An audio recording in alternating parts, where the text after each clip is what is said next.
All right, let's talk about something really important today, especially for those of you who've been in the game for a while. We're going to unpack a critical financial truth. The very strategies that helped you build your career, well, they might not be enough to secure your future. It's time to start thinking beyond the salary. Let's dive in. So we're kicking things off with a pretty bold statement here. And look, this is meant to be a wake-up call. Because for a lot of successful professionals, this isn't just some catchy phrase. It's a financial reality that is, frankly, being dangerously ignored. And just to be super clear, the point of this isn't to scare you. Not at all. It's about getting clarity. It's about moving from what feels like security to a place of genuine, actual control over your finances. It's a necessary nudge, you know? Okay, so first things first, let's really get into the why of it all. Why does something as steady and reliable as your monthly paycheck, the very thing that got you where you are, start to change? How does it go from being your greatest asset to, well, a potential liability? This timeline really tells the story perfectly, doesn't it?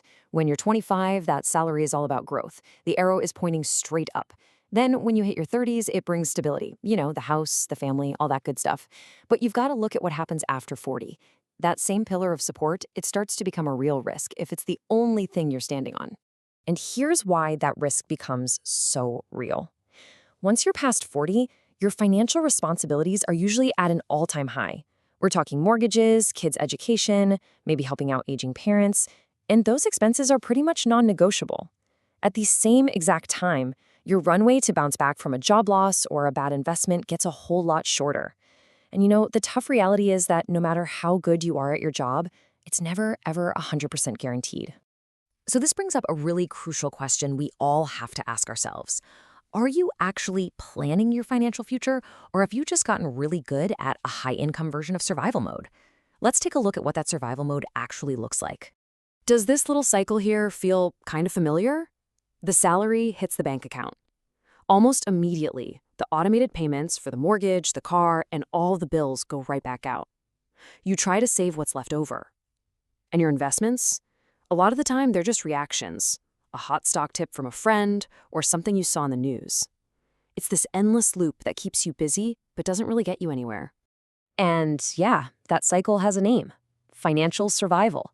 It's this weird state where even though you might be earning a fantastic income, all your financial moves are just about keeping your head above water, month to month.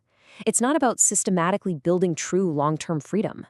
So we have to start tearing down the myths that keep us stuck in that survival loop.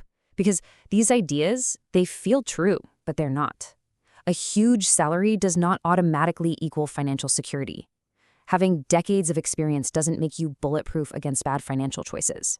And being loyal to your company, well, that's a great quality to have, but it is not a retirement plan. Okay, so if depending on a salary is the problem, what's the answer? It's not just about trying to earn more money. It's about a complete and total shift in how you see things.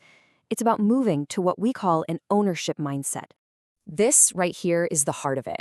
Real lasting security doesn't come from your next paycheck. It comes from owning assets, things that create value all on their own, whether you're working or not. It's about taking active, deliberate control of your money and its future. And this comparison just lays it all out so clearly. You have the anxious higher earner on one side. They're obsessed with their salary, their investments are all over the place, and deep down, they're just kind of crossing their fingers and hoping for the best. But then you have the calm owner. They focus on their total net worth, they have a system, they make confident moves, and most importantly, they build a collection of assets that work for them.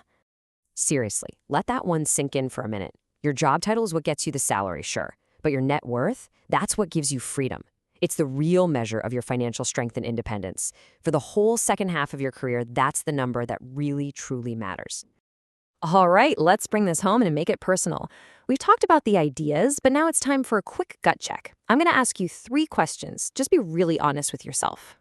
First one, imagine your paycheck just stops tomorrow for 6 whole months. Could you keep your current lifestyle going without that gut-wrenching panic, without having to sell off investments you were counting on for the long term? That is the real test of your financial safety net.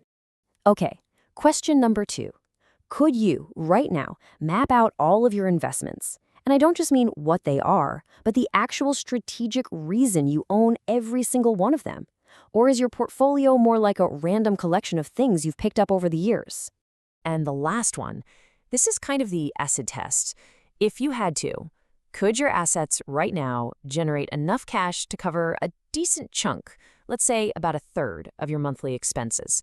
In other words, are your assets actually pulling their weight for you?